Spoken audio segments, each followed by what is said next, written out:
In the quiet town of Villisca, Iowa, the Moore family was known for their warm smiles and the laughter that often echoed through their home. On the night of June 9th, 1912, that laughter would be silenced forever. But for now, little Paul Vernon Moore, aged 5, was excited. Paul was nestled under his covers, his mind buzzing with the events of the day. The Children's Day program at the Presbyterian Church had been a success, thanks in part to his mother Sarah, who had coordinated it. His sister Mary Catherine had invited 2 friends, Ina May and Lena Gertrude Stillinger, to spend the night. The house was filled with the usual sounds of a full home. The gentle creaking of the old wooden floors, the soft murmur of his parents' voices as they readied for bed, and the occasional giggle from the guest room where Ina and Lena were whispering secrets. Paul had always felt safe in his home, a place where love and laughter were constants. Tonight was no different, or so he thought. He drifted off to sleep with the comforting sounds of his family all around him. Around midnight, an eerie silence fell over the house, a silence that Paul would never hear. The killer, whose identity remains unknown to this day, had entered the home, moving with a purpose that was both sinister and methodical. Paul's room was dark, the moonlight casting long shadows across the floor. The killer had waited in the attic, possibly smoking cigarettes, though no evidence of this was found later. The patience of the murderer was chilling. They knew exactly when to strike. The first sound that would have woken Paul was a dull thud from his parents' room. But he never stirred.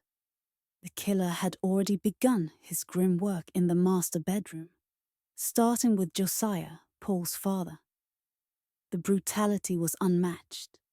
Josiah's face was so mutilated that his eyes were missing. From there, the killer moved like a shadow through the house. Herman, Mary Catherine, Arthur, and then Paul were next. The murderer used the blunt end of the axe, sparing the sharpness of the blade for Sarah, who was struck with a precision that suggested rage or familiarity.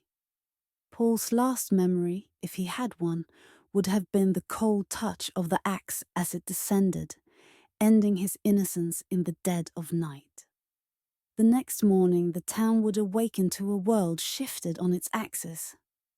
Mary Peckham, noticing the absence of the usual morning activity from the Moore house, became concerned. When she found the door locked, she called for Ross Moore, Josiah's brother. Ross, with his key, opened the door to a scene of unimaginable horror. In the guest room, Ina and Lena lay in a macabre tableau, their young lives cut short in a place meant for laughter and games. The killer had left a 4-pound slab of bacon next to the axe, a bizarre and unexplained detail in an already perplexing crime. The investigation would go on, yielding suspects but no convictions. Reverend George Kelly, with his peculiar behaviors and false confessions, would be tried twice and acquitted. Theories would abound, from Senator Frank Jones's personal vendetta to the possibility of a serial killer like William Mansfield or Paul Muller.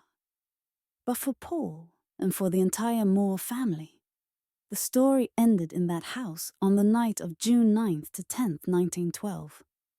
Their lives, their laughter, and their love were replaced by a chilling mystery. A story of a night that took more than just their lives. It stole their peace, leaving behind a silence that Villisca would never fill again.